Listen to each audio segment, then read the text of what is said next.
잠언 17장 17절부터 20절까지 말씀.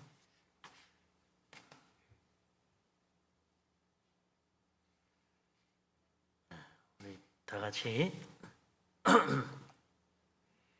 한 목소리로 잠언 17장 17절부터 20절까지 말씀을 받들어 읽겠습니다. 친구는 사랑이 끊어지지 아니하고 형제는 위급한 때를 위하여 낳느니라. 지혜 없는 자는 남의 손을 잡고 그의 이웃 앞에서 보증이 되느니라. 다툼을 좋아하는 자는 죄가를 좋아하는 자요, 자기 문을 높이는 자는 파괴를 구하는 자니라. 마음이 굽은 자는 복을 얻지 못하고 혀가 패역한 자는 재앙에 빠지느니라. 아멘.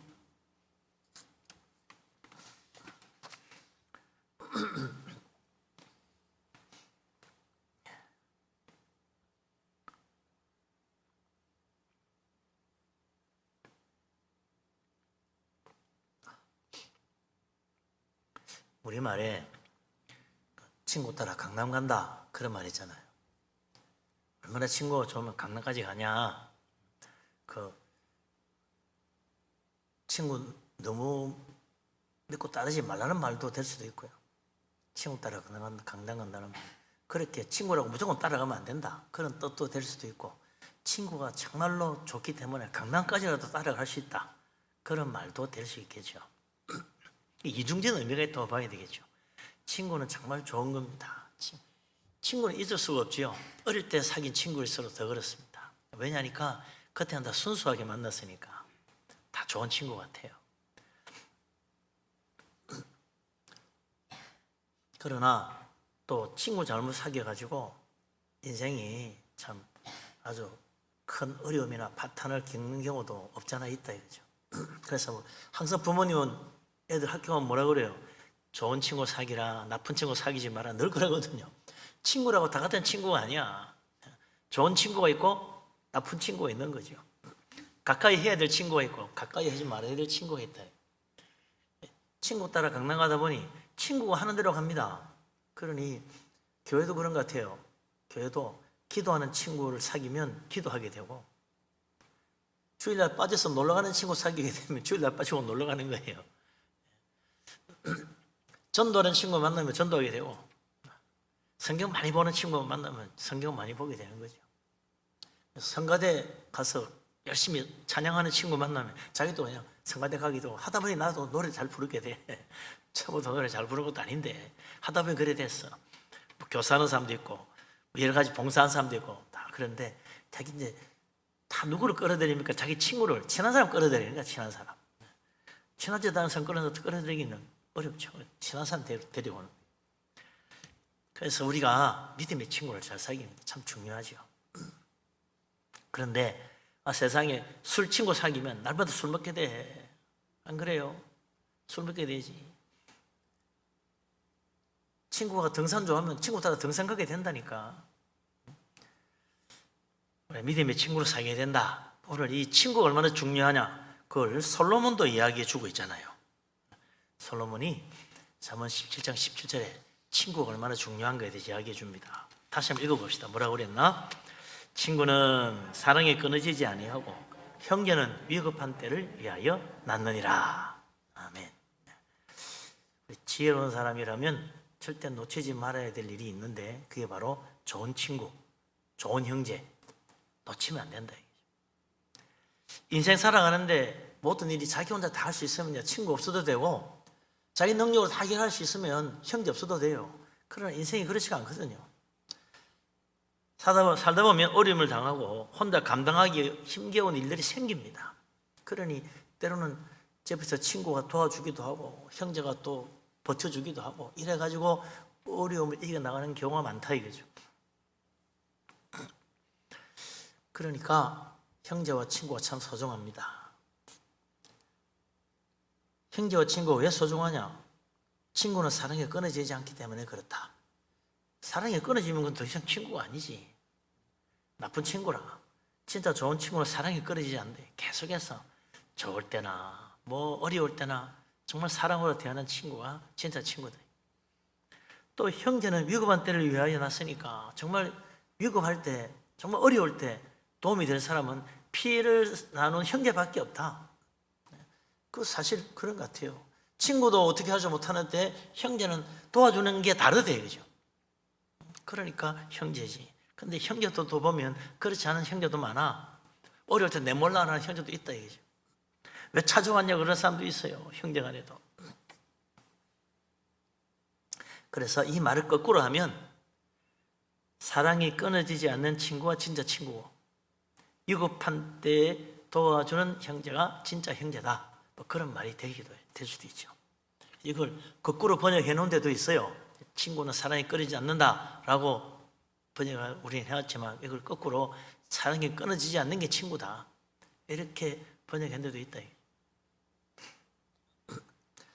그러고 보면 형제보다 더 가까운 친구도 없잖아 있습니다. 다윗과 요나단이 그렇죠. 다윗을 사랑했던 요나단이 다윗을 너무 좋아해가지고 자기 가진 그 귀한 칼과 허리띠와 그리고 참 감옥까지 줬다 이거죠. 그 칼 하나 주는 게 뭐 대단하냐, 뭐 좀 같으면요, 아무데나 가서 살 수 있는 게 칼인데 그런 생각이 할지 모르지만 그 당시 이스라엘 사람들이 블레셋과 전쟁하러 나갈 때 칼을 가지고 있는 사람은 사울 왕하고 요나단 왕자밖에 없었다고 그랬어요. 처음에 전쟁하러 나갈 때 칼은 사울 왕하고 요나단 왕자밖에 없었어. 그만큼 칼이 귀한 거였어요. 그럼 뭐 전쟁이 걸어와서 또 노예물이 생기기도 하고 이러니까 칼이 좀 늘어난지 모르지만 칼은 정말 귀한 거였다. 그 귀한 칼을 요나단이 다윗에게 그냥 딱 주는 거예요. 너 가지라. 그게 사실 다윗이 골리앗 죽이러 나갈 때도 말이죠, 싸우러 나갈 때 뭐 가져갔습니까? 물맷돌 들고 가지. 물맷돌 칼도 없이 옆에 칼을 차고 있어서 모르지 그냥 물맷돌 하나만 들고 나갔어. 그래가 물맷돌에 골리앗이 이마를 맞고 쓰러지니까 달려가가지고 골리앗의 칼을 빼가지고 골리앗 못을 쳤어요. 그러니까 칼이 그만큼 흔한 게 아니었다. 그 귀한 칼을 요나단이 자기 목숨같이 귀한 칼을 다윗에게 준 겁니다. 얼마나 믿고 신뢰했는지 그 이후에도 보면 말이죠, 사울 왕이 크게 다윗을 죽이려고 그러고 다윗에게 막 반역이라는 모함을 막 하고 그렇게 해도 요나단 왕자는 자기 아버지 사울 왕의 말보다는 자기 친구 다윗을 더 믿고 더 신뢰했다. 그리고 자기 아버지 사울 왕이 다윗을 죽이려고 그러면 요나단이 나서서 막고 다윗을 지켜주고 그랬어요. 그것만 아닙니다. 요나단 왕자는 어떻게 하든지 자기 아버지 사울 왕하고 다윗하고 화해시키려고 그랬어요. 화해시키려고. 아버지 오해입니다. 절대 다윗은 그런 반역의 마음을 품지 않았다고 100번이나 다윗을 변호해주고 다윗의 그 억울함을 풀어주려고 계속 그런 거죠. 마지막에 사울 왕의 손에서 벗어나 달아날 때도 요나단이 길을 열어주는 거예요. 그만큼 요나단은 다윗을 끝까지 사랑하고 도와줬다.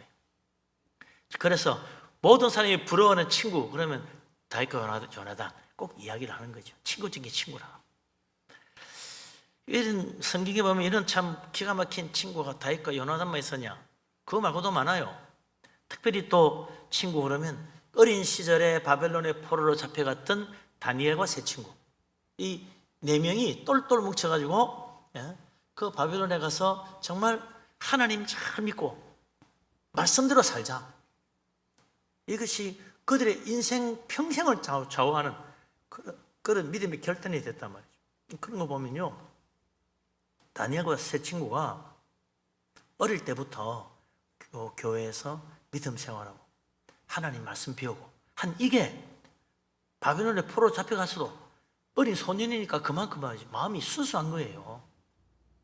조금만 나이가 많고 뭐 이러면요, 앞뒤 재고 또 형편 눈치 보고 이러면서 적당히 믿을 수도 있는데 다니엘과 세 친구는 그게 아닌 거예요. 소년이니까 순수한 믿음으로 말씀 그대로 믿는 거예요. 그래서 정말 하나님 말씀도 우리는 절대로 우상에게 바친 거 먹지 말자, 왕이 주는 것도 우리는 거절하겠습니다. 이렇게 된 거 아니에요. 하나님이 지혜를 주셔가지고 그 모든 어려움을 다 이겨나가고 나중에 요즘 우리나라 식으로 하면 과거 시험을 쳤더니 자웅급제한 거 아닙니까? 예? 이 다니엘과 세 친구는 그 뒤에도 보면 그야말로 피를 나눈 형제 이상으로 서로 믿고 사랑하고 의지하는 친구 중에 친구들이었다. 서로를 지켜주고 서로를 위해서 기도하는 그런 믿음의 친구. 우리 교회도 좀 그런 믿음의 친구들, 정말 같이 기도할 수 있고 같이 하나님 일하고 주님 위해서 같이 헌신하고 할 수 있는 그런 믿음의 친구들이 보면 여기저기 있는 것 같아요. 몇 명이서 참 그 귀한 거죠. 그런 믿음의 친구들이 있어서 함께 일하는 겁니다. 근데 그런 거 없이 혼자서 덜랑 그냥 교회 와서 예배만 하고 기도만 하고 가면요, 내 믿음 하나는 지킬 수 있는지 몰라도 그게 정말 하나님 위해서 헌신하고 일하고 섬기는 데 있어서 끝까지 가게 만들기 어려워요. 가다 보면 시험이 오기도 하고 어려운 일이 닥치기도 할 때 친구가 있어가지고 같이 기도해주고 도와주고 이래서 격려하고 해서 이겨나가는 거지. 그게 없으면요, 내 혼자 하다가 쓰러지는 거예요. 친구가 참 필요한데 특히 믿음의 친구가 중요하다. 다니엘과 세 친구처럼 항상 서로 위해서 기도하고 서로 의지하고 서로 도와서 함께 하나님을 하는 모든 환난과 고난을 이겨나가는 그런 믿음의 좋은 친구를 사귀는 우리 교회 성도님 되시기를 바랍니다. 아멘. 예, 그러나 친구나 형제가 다 좋은 건 아니죠. 때로는 도움을 주기는커녕 도로 미워하고 오히려 나에게 어려움을 주고 고난을 주고 말이죠, 비난하고 그런 친구들도 있거든요. 욥의 세 친구가 그랬잖아요. 극심한 고난을 당하는 욥을 찾아와서 위로하기는커녕 비참해진 욥을 조롱하고 비난했다고 그랬어요. 진짜 참 친구라고 하긴 너무 어색한 친구들이지. 욥은 자기를 비난하고 정죄하는 친구들을 보고 너무 속이 상하니까 이렇게 나의 가까운 친구들까지도 나를 미워하고 이렇게 나를 정죄하니 참 내 신세가 도대체 기댈 데가 없다고 한탄을 하면서 자기 친구들에게 손을 내밀어요. 제발 나를 불쌍히 여기달라고. 그래도 이 친구들이 외면해. 아이고, 그 잘 살 때는 떵떵거리더니 말이지. 이제 보니까 얼마나 죄가 많으면 이 비참한 상태가 돼가지고 아직도 회개도 안 하고 완악하기 짝이 없다고 거기 돌려버렸다고. 참이 진짜 좋은 친구야죠. 어려울 때 도와주고 위로해 줄 수 있어야지. 마지막에 결국 하나님께서 친히 나타나서 욥의 친구들의 그 잘못된 행동을 하나님이 책망하셨잖아요. 그리고 욥이 그들을 용서하고 축복해 주면 나도 너희를 용서해 주겠다 그랬단 말이죠. 그만큼 그 욥의 마음에 큰 상처를 준 겁니다. 우리가 정말 좋은 친구가 되려면 어려울 때 위로해 주고 격려해 주는 게 필요하죠. 억만 것보다 더 큰 게 따뜻한 위로의 한마디다. 욥의 친구들에게 욥이 다른 거 원했나요? 내가 지금 쫄딱 망했는데 돈 좀 꾸어달라 이런 말 한 적도 없어. 그냥 좀 위로하는 말 한마디만 해달라 하는데 그걸 안 해주는 거야. 이 위로의 말, 격려의 말 한마디가 천만 것보다 귀하다. 그게 진짜 믿음의 친구가 아니냐. 또 뭐 욥의 12아들도 보면 야곱의 12아들도 그렇잖아요. 아버지 야곱이 요셉을 특별히 사랑해 편애하고 좋은 옷 사입히고 특별 대우해 주니까 형들이 미워가지고 요셉만 보면 심사가 뒤틀리는 거야. 그래서 결국 들판에서 요셉이 오는 걸 보고는 잡아다가 죽이려고 했죠. 그러다가 형제를 죽이긴 좀 그렇지 않냐, 노예로 팔아먹자. 그래서 그 돈 나눠 가졌다.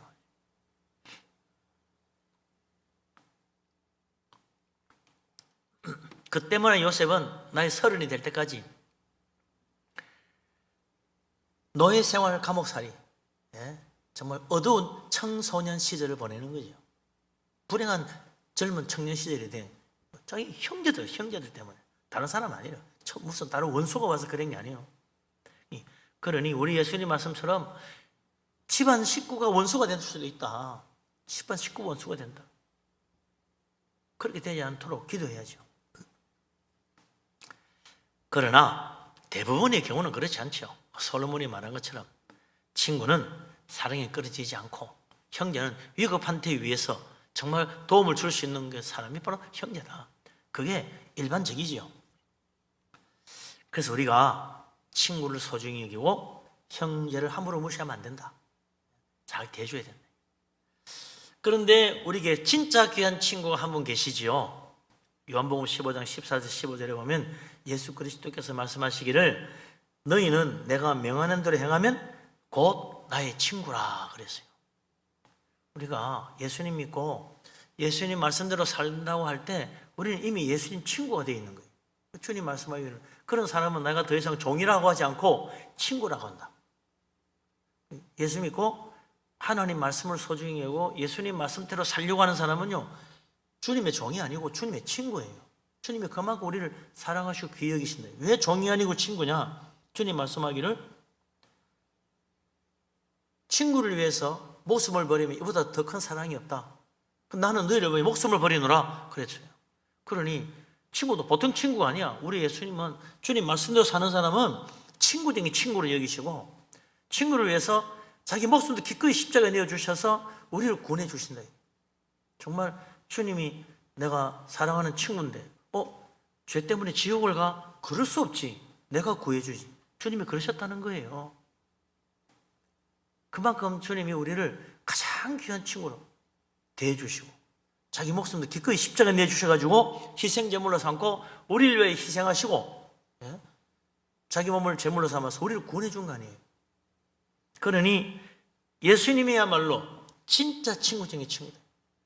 내가 어렵고 힘들 때 위로해 주시고 격려해 주시고 지치고 피곤할 때 힘 주시고 도대체 천국갈 자격도 없는 자 구원하여 천국까지 보내주시니까 이보다 더 큰 사랑을 베푸는 친구가 어디 있냐? 정말로 믿을 수 있는 분, 친구 중에 친구는 예수 그리스도 주님이시다. 그래서 우리가 예수님을 나의 친구로 삼고 이제부터 어떻게 해요? 예수님이 바라는 건 딱 하나예요. 주님 말씀대로 살아라 그거죠. 주님 말씀대로 행해라. 그러면 너는 나의 둘도 없는 친구다. 내가 반드시 너를 천국까지 인도해 준다는 거예요.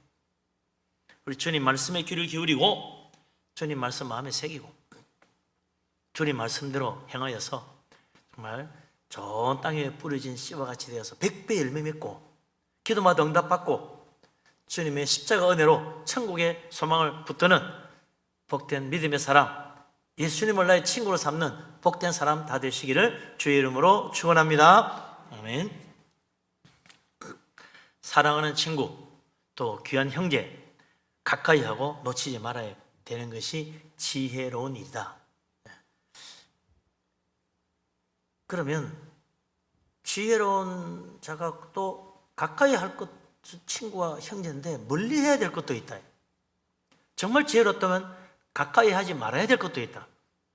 그거 한 서너 가지를 오늘 솔로몬이 또 말해줍니다. 이게 참 사실은 오늘 이야기의 핵심이죠. 첫째로 우리가 멀리 해야 될 일이 뭐냐? 18절 같이 한번 읽어보겠습니다. 18절 지혜 없는 자는 남의 손을 잡고 그의 이웃 앞에서 보증이 되느니라. 네. 솔로몬은 이보다 어리석은 일이 없다. 그래서, 네?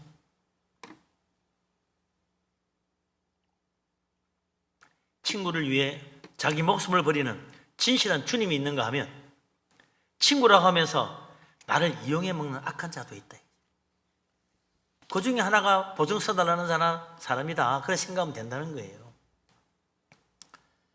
자기도 책임질 수 없는 일을 친구라 그러면서 이용해 먹는 거예요. 와가지고 야 친구야 그러면서 말이죠. 그 이상한 부탁을 하는 사람이 있다니까. 그 친구라는 말에 거절하기도 뭐하고 나 그렇게 친한 사람도 아닌데 자꾸 친구라 그러네. 거절 못하겠네. 이런 마음 약한 사람들이 있어요. 그 속으면 안 되는 거지. 지혜롭게 생각해야지. 그 친구랑 말 한마디에 흔들려가지고 말이지 덜렁 넘어가면 안 된다고. 보증 서달라는 말에 그 거절을 못하고 나도 감당하기 어려운 보증을 떡 서주네. 그게 나중에 어떻게 돼요? 나의 무거운 짐이 되는 거지. 내가 감당할 수 없는 경우가 되면 파산하는 거야.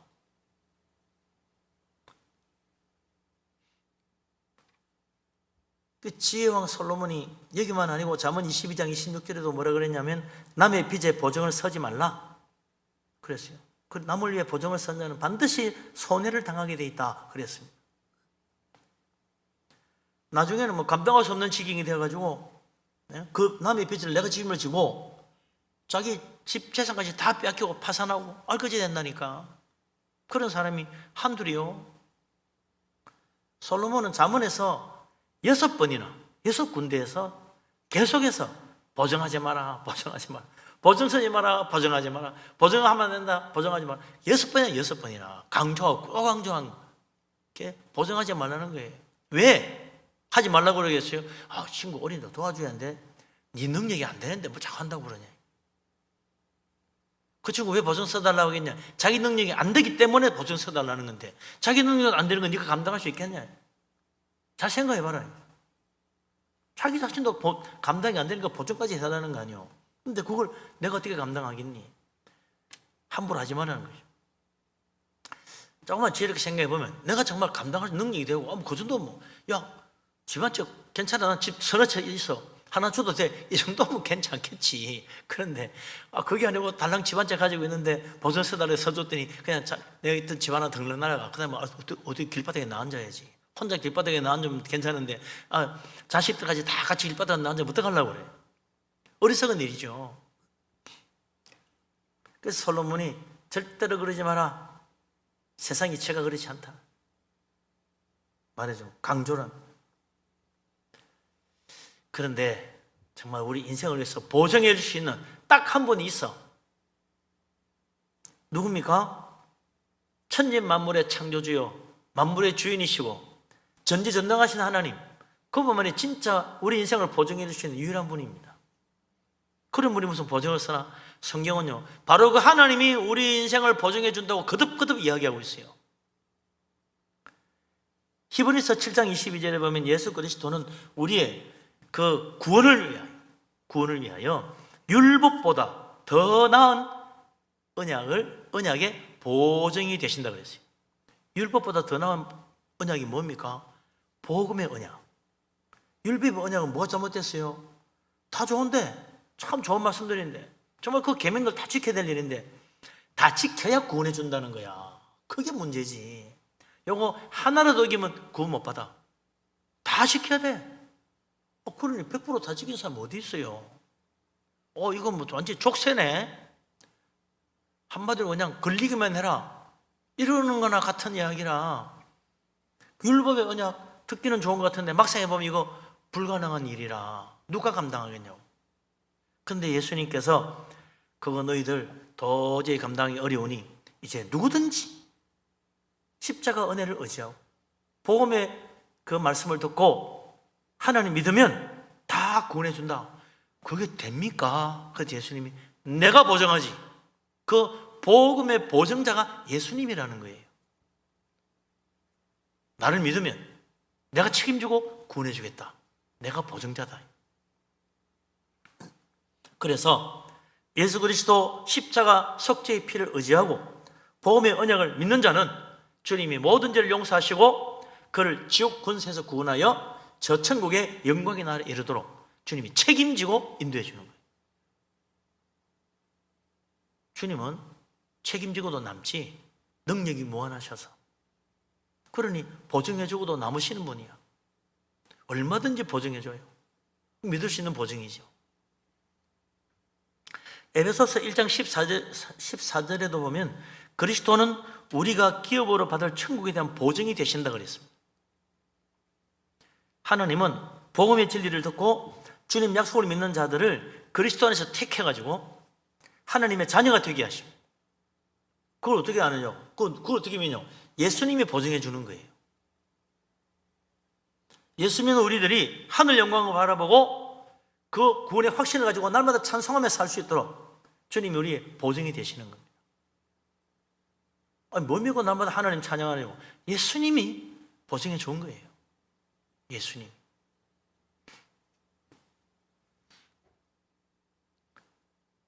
예수 믿는 자들이 흔히 그러죠. 오늘 죽어도 나는 천국에 갈 것입니다. 그런 구원의 확신이 있다고 그래요.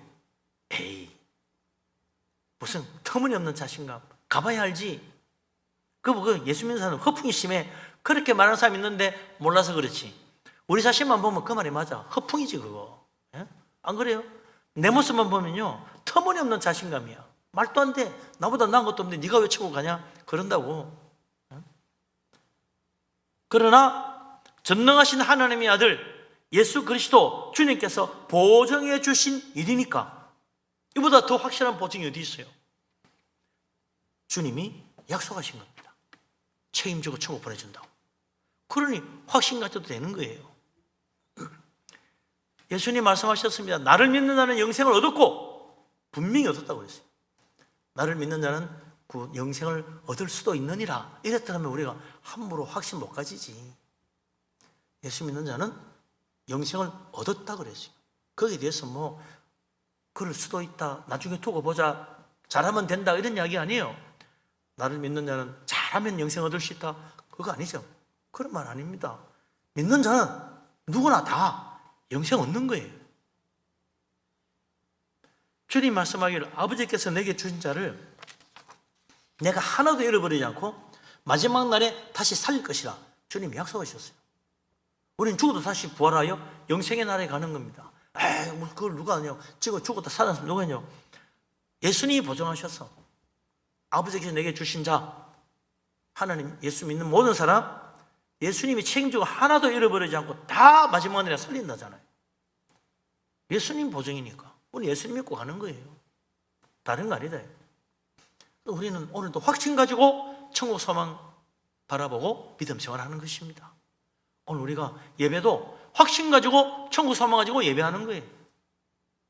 주님 봉사하고 섬기는 것도 확신 가지고 천국의 상급 바라보고 충성하는 겁니다. 우리 하나님 우리를 위하여 확실한 보증으로 우리를 구원해 주셨습니다. 이제 흔들리지 말고 주님 보증, 전능하신 분이 보증하신 거니까 틀림없는 것이다. 사람이 보증하는 건 못 믿지만 하나님 보증은 믿어요. 믿을 수 있지. 우리 하나님 믿고 정말 든든한 우리의 백 예수 그리스도 주님의 보증을 의지하여 천국 바라보고 끝까지 충성하고 정말 주님 말씀대로 행하여서 좋은 열매 맺어 주께 영광 돌리는 우리들이 될 수 있기를 주님의 이름으로 축원합니다. 아멘.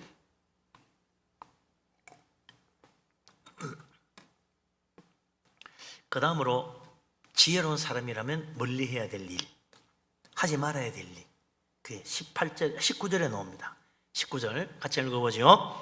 다툼을 좋아하는 자는 죄가를 좋아하는 자요, 자기 문을 높이는 자는 파괴를 구하는 자니라. 아멘. 다툼을 좋아하는 자는 죄가를 좋아하는 자다. 죄과를 좋아한다는 말은 그냥 죄악을 좋아한다는 뜻입니다. 자꾸 싸우는 사람은 죄를 즐기는 사람이에요. 심성이 잘못된 것이. 어떻게 선을 좋아해야지 죄를 좋아하냐. 죄를 좋아하는 사람이 자꾸 싸운다는 거예요. 그러니 하나님이 그 자꾸 다투는 그 사람을 반드시 벌하신다. 죄가를 좋아하는 자에는 이 죄가를 좋아한다는 앞으로 받을 벌을 좋아하는 거나 같다, 그런 말도 됩니다. 그러니까 자꾸 다투는 사람은 앞으로 하나님이 내리는 벌을 받을 걸 생각해라. 너는 지금 다투는 걸 즐기는데 사실은 그 나중에 하나님께 벌 받는 걸 즐기는 것 같다. 너는 뭐잖아, 반드시 벌 받는다, 그런 이야기를. 다툼을 멀리하라는 건요, 성경만 아니고 모든 동서고금에 다 지혜자들이 하는 말입니다. 싸우지 말라고. 싸워서 좋은 게 뭐가 있어요? 심지어는 전쟁에 대한 교훈을 주는 손대병법에도 싸우지 않고 이기는 게 제일 잘하는 거라고 그랬어요. 제일 좋은 거는 싸우지 않고 이기는, 싸웠으면 이겨야 되는데 싸우지 않고 이기는 게 제일 낫대. 그러니까 안 싸우는 게 제일 좋은 거예요. 남과 자꾸 싸우는 사람은 결국 자기 인생을 망하게 만드는 사람이다. 왜 다투냐? 마음이 죄를 즐기는 완악하기 때문에, 마음이기 때문에 그렇다. 근데 우리 하나님은 어떤 마음을 가지라 그럽니까? 완악한 마음으로 자꾸 죄를 다투고 그러는 게 아니고 예수님이 마태복음 5장 8절에 팔복에 뭐라고 그랬어요? 온유한 자가 복을 받아서 땅을 기업으로 받는다 그랬어요. 이 세상에서 잘 되는 사람은 온유한 자지 절대로 싸우는 사람이 아니야 돼. 요즘 뭐 러시아 괜히 우크라이나 저거 한 방이면 끝나 하고 괜히 싸우다가 지금 아주 낭패를 당하고 있잖아요. 흔히 하는 말로 빼도 박도 못하게 돼서 지금 뺄려니 망신이고 계속 하자니 도저히 안 될 것 같고 큰일 났어. 온유한 자가 땅을 차지하는 거예요. 그렇게 힘 좋다고 힘 잘하고 다투다가는 결국 망한다. 그래서 주님은 또 팔복에 뭐라고 그랬어요? 화평케 하는 자가 복이 있다. 하나님의 아들이라 일컬음 받는다 그랬어요. 다투는 자가 되면 심판의 징벌을 받고 온유한 자가 되어 화평을 이루면 천국의 복을 받는 것입니다. 우리 하나님은 우리가 화평한 자, 온유한 자가 되기를 원하신다. 결코 다투는 그 하나님 원하지 않고 오죽하면 예수님이 오른밤 때리면 너도 가서 지어박아라가 아니고 왼편 돌려대라고 그랬다고. 이게 뭡니까? 싸우지 말고 악한 자가 오거든 그냥 온유하게 화평으로 해결해라. 속옷 달라면 내 속을 왜 내나 뭐 이런 놈이 사고 치고받고 싸우지 말고 난 못 줘 그러면서 막 싸우지 말고 그냥 그도 벗어줘라. 화평을 이루라. 온유한 자가 복 받는다 그 이야기예요. 안 지는 게 자기 능력인 것 같지만 양보하는 게 축복입니다. 그렇게 해서 정말 주님 말씀대로 오른밤 때리면 왼밤도 돌려대고 오리 가자면 신뢰도 가지고 그러면서 화평이 이루는 온유한 자가 되어가지고 우리 하나님의 큰 복을 받는 자 되시기를 주의 이름으로 축원합니다. 아멘. 자, 그 다음에 또 보니까 문을 높이는 자는 파괴를 구하는 자들. 자기 문을 높인다. 그게 무슨 말인가? 이건 남보란 듯이 대문을 크게 만드는 거야. 어쩔 사람, 와, 대문 엄청 크게 잘 만들었네. 와, 돈 많이 벌었나 보지? 그 소리 듣고 싶어서 문을 크게 만드는 거야. 허세지. 허영이고. 나 성공해서, 나 부자야. 남들에게 자랑하고 싶은 거야. 문을 크게 만들어. 그리고는 집을 화려하게 꾸며요. 이 문을 크게 만든다는 말은 또 다른 말로 하면 또 그게 거기에 보면 이제 문만 크게 하는 게 아니고 크게만 커진 게 아니고 화려하게 꾸미는 거예요. 화려하게 뭐 검칠하고 뭐 그러다가 아주 뭐 철문으로 달고 뭐 그냥 금고리 장식 붙이고 뭐 이런 거죠. 문에다 뭐 그렇게 문 잡고 세우는 거 좋은 거 아니요? 살기 좋은 세상일수록 문이 없다니까. 담도 없고 담 높아지고 문 높아지면요 그 험악한 세상이요 그 좋은 일이 아니거든요. 그걸 뭐 문 높이고 자랑하고 있냐. 어리석은 일이지. 성공과 부유함은 자랑하라고 하나님이 축복한 게 아니고 어려운 자 도와주라고 하나님 주신 축복이라. 그걸 깨달아야지. 자기 자랑하고 있는 거야. 그러니 얼마나 어리석은 자입니까? 이렇게 자랑과 허영에 빠진 자는 친구나 형제조차도 그를 멀리하게 됩니다. 그러니까 친구 사이를 파괴하는 것이 바로 자기 자랑이다. 허영심이다. 형제 사이도 멀어지게 만드는 게 뭐냐? 그 형제 사랑을 깨어지게 만드는 게 바로 자랑과 허영이다. 그래서 이 문을 크게 짓는 교만하고 자랑하고 허영에 빠진 자는 모든 걸 파괴한다. 자기 주에 다 깨어지고 혼자 남게 된다.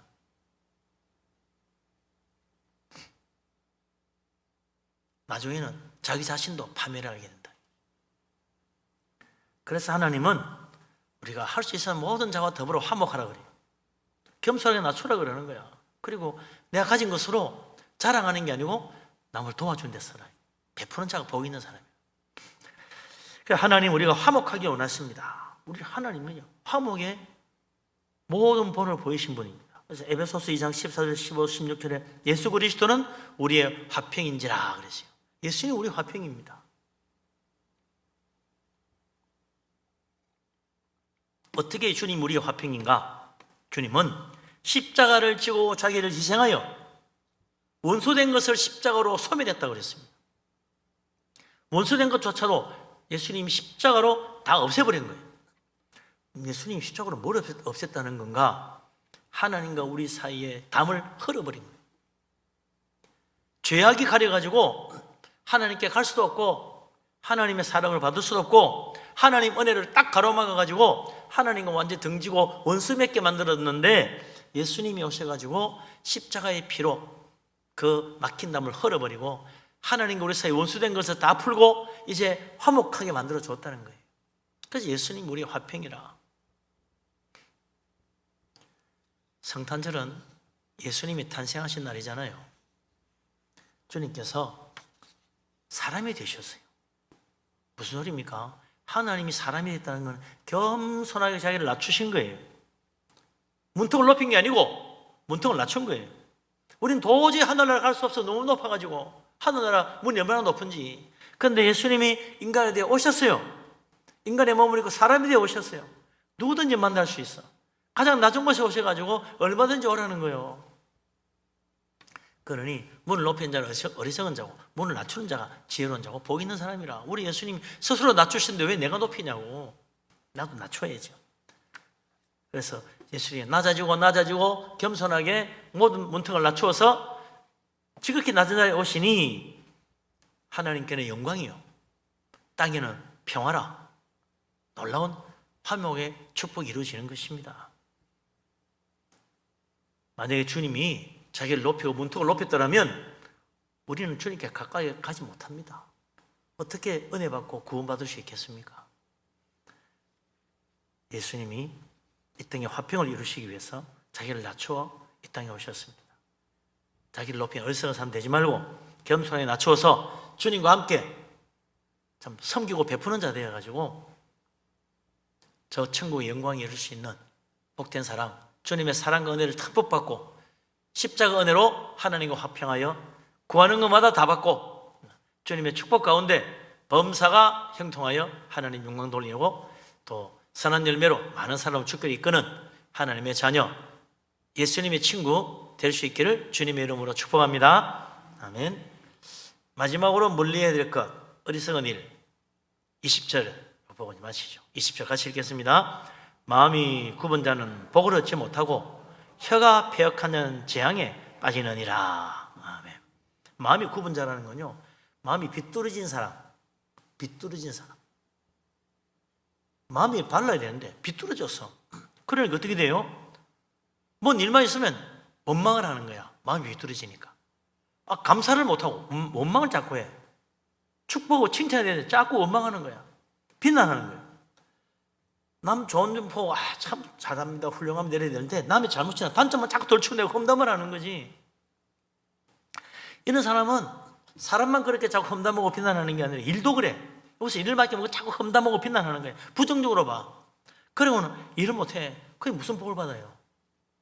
딱 그런 사람이 어디 있냐? 예수님이 말씀한 달란트 비유에 한 달란트 받은 사람이야. 한 달란트 받은 사람 어떻게 합니까? 주인이 한 달란트를 맡겼어. 한 달란트는 요즘에 수십억이야, 수십억. 어마어마한 돈을 준 거예요. 한 100억 되는, 가장 되는, 가까이 되는 엄청난 돈. 이거 가지고 15만 가지고 3미천 장사해가지고 돈 벌 수 있잖아요. 근데 이 사람은 그걸 땅에 묻어놨어. 그리고는 주인 올 때 그대로 돌려줘서 주인이 화낼 수 있겠어요? 그게 얼마나 큰 돈인데. 아니, 그래 땅에 묻어도 있다니. 무슨 소리예요? 내가 그러라고 줬겠냐? 그래, 이 친구 뭐라고 그래요? 아유, 우리 주인님은요, 얼마나 마음이 굳은지 심지 않은 데서 거두고 뿌리지 않은 데서 모으시는 분이라 겁이 나서 잘못했다면 큰일 날 것 같아가지고 그대로 묻어놨다 그대로 드립니다. 확인해 보시죠. 그때 주신 달란트가 바로 그겁니다. 얼마나 어리석은 사람, 얼마나 마음이 비뚤어졌어. 주인의 호의를 너희 가지고 한번 차려보라고 준 기회를 지발로 찬 거야. 그 좋은 주인을 말이죠, 비난하고 바로 못 보고 그 하는 일을 왔다고 자기가 맡긴 일을 하죠. 충성되게 섬기는 게 아니고 그거마저 비뚤어 가지고는 말이죠, 그냥 땅속에 묻어놨으니 어리석기 짝이 없는 인간이지.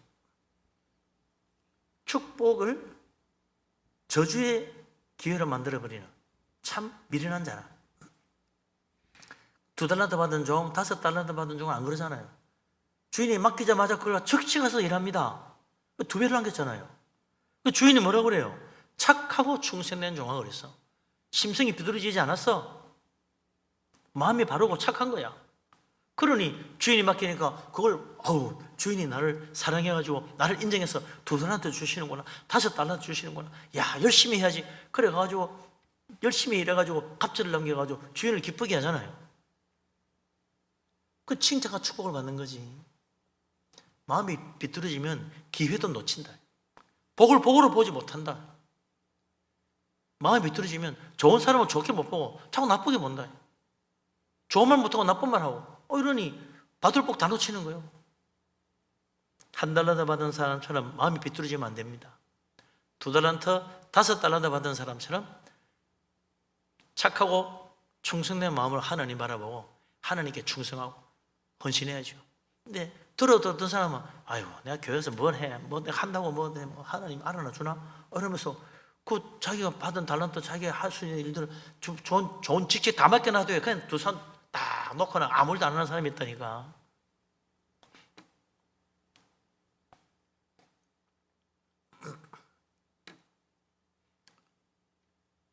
전도합시다 그러면 한 생명 구원하라는 하나님의 사랑의 뜻이구나 이래야 되는데 목사님 모르게 목사님 사람 끌고 모으려고 별수를 다 써 이렇게 하면서 비뚤어진 마음을 보는 사람이 있어. 참 답답하죠. 정말 우리 주님 좋으신 분, 우리 하나님 선하신 우리 아버지 하나님, 그 좋으신 하나님을 기억하고 비뚤어진 마음이 아니라